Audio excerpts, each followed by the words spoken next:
어쩜 이렇게 시간이 안 가는지 정말 버스 안에서 고잉 이불 속에서 고잉 고잉은 언제나 너에게 고잉 고잉.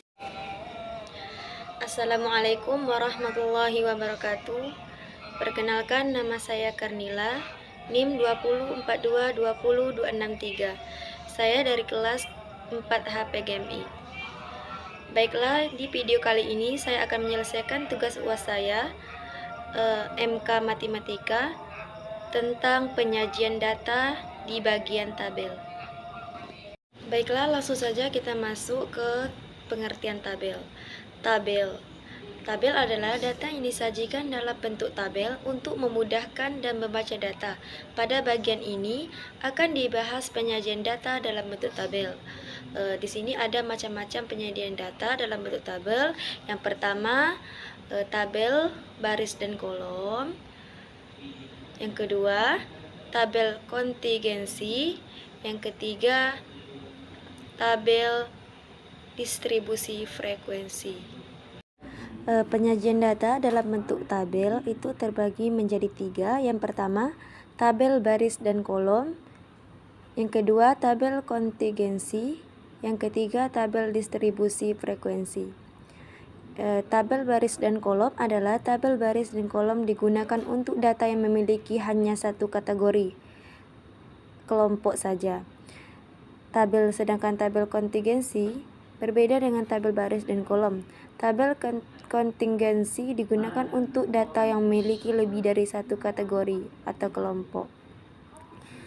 Terus tabel distribusi frekuensi. Tabel ini digunakan untuk data yang dikelompokkan dalam suatu interval selang nilai.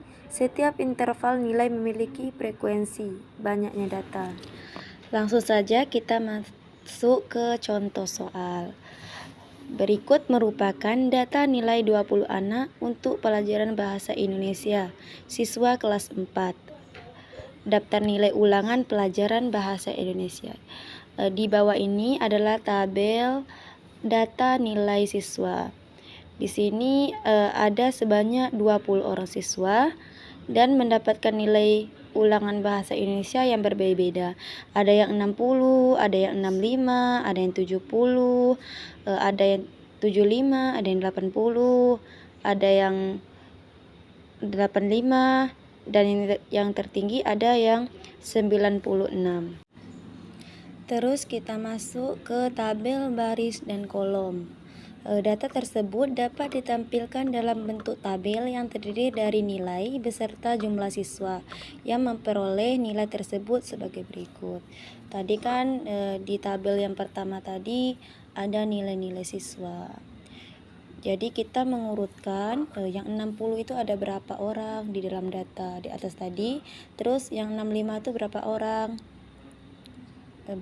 yang mendapatkan nilai 60 misalnya, dan berapa orang yang mendapatkan nilai 70 misalnya, berapa orang yang mendapatkan nilai 75, dan berapa orang yang mendapatkan nilai 80, dan berapa orang yang mendapatkan nilai 85, dan berapa orang yang mendapatkan nilai 95. Jadi jumlah orang hasil dari ini tadi, dari jumlah siswa yang berapa orang siswa yang mendapatkan nilai tadi adalah 20. Datanya sebanyak 20. Karena kan tadi muridnya ada 20 orang murid. Terus kita masuk ke tabel distribusi frekuensi. Data tersebut juga dapat dinyatakan dalam bentuk tabel frekuensi berkelompok atau disebut tabel distribusi frekuensi. Tabel distribusi frekuensi dari data tersebut adalah sebagai berikut. Ini tabelnya teman-teman. Ada yang nomor 1, nomor 2, nomor 3, nomor 4. Yang pertama 60 nyampe ke 69. Jadi di dalam data tadi ada berapa anak yang mendapatkan nilai 60 sampai ke 69 itu ada berapa orang. Sama juga dengan 70 ke 79 ada berapa anak yang mendapatkan nilai dari 70 sampai ke 79. Ada 6 orang. Terus 80 sampai ke 89 juga berapa banyak anak yang mendapatkan nilai dari 80 terus sampai ke 89. Sama juga dengan yang 90 sampai ke 99. Berapa anak yang mendapatkan nilai dari 90 sampai ke 99. Jika dijumlahkan 6 tambah 6 tambah 6 tambah 2, hasilnya adalah 20. Selanjutnya tabel kontingensi. Tabel kontingensi berikut data siswa kelas 8 SMPT di Kota Kanabalu menurut tingkat sekolah dan jenis kelamin. Jumlah siswa kelas 8A dengan jenis kelamin laki-laki berjumlah 13 siswa dan jenis kelamin perempuan berjumlah 17 siswa. Jumlah siswa kelas 8B dengan jenis kelamin laki-laki berjumlah 15 siswa dan jenis kelamin perempuan berjumlah 16 siswa. Jumlah siswa kelas 8C dengan jenis kelamin laki-laki berjumlah 12 siswa dan jenis kelamin perempuan berjumlah 17 orang. Karena itu, bentuk penyajian data akan seperti ini. Teman-teman bisa lihat di bawah ini ada tabel jenis kelamin kelas, yang kedua laki-laki, terus yang sebelahnya perempuan. Dan di tabel bawah ini kita yang pertama jenis kelamin kelas. Jenis kelamin yang tadi kan ada laki-laki, ada perempuan. Jenis kelamin kelas ada yang kelas 8A, 8B, 8C. Yang laki-laki ini kan ada 13 siswa, 15 siswa, dan 12 siswa.